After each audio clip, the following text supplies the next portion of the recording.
Remember when the zaniest thing about Tucker Carlson was his bowtie? Cue the slapstick sound effects, because the Fox News host said something on Thursday night that registered on the bizarrometer. The use of bump stocks in the Las Vegas mass shooting might have saved lives.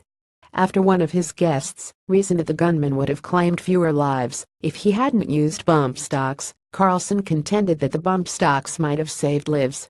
Many more would have died actually, because if you talk to people who know a lot about guns, they say pros don't even fire on fully automatic because they can't hit anything, Carlson maintained.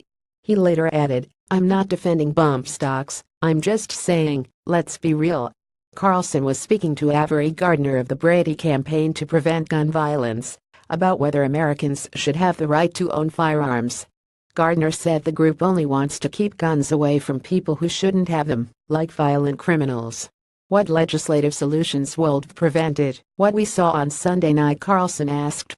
Gardner said that in the case of the Las Vegas shooting, a background check probably would not have prevented the killings, but regulations on bump stocks could have resulted in a lower body count.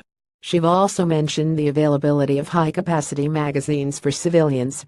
Carlson countered that the Las Vegas shooter had dozens of magazines, so the argument against high-capacity magazines would be disputable.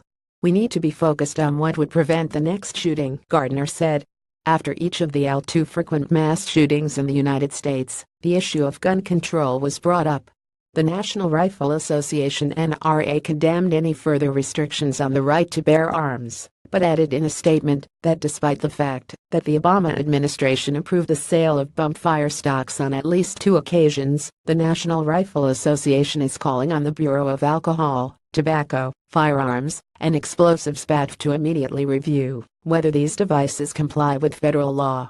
Republican Representative Carlos Curbelo of Florida said he would support a ban on bump stocks, as did Republican Senator Ron Johnson of Wisconsin.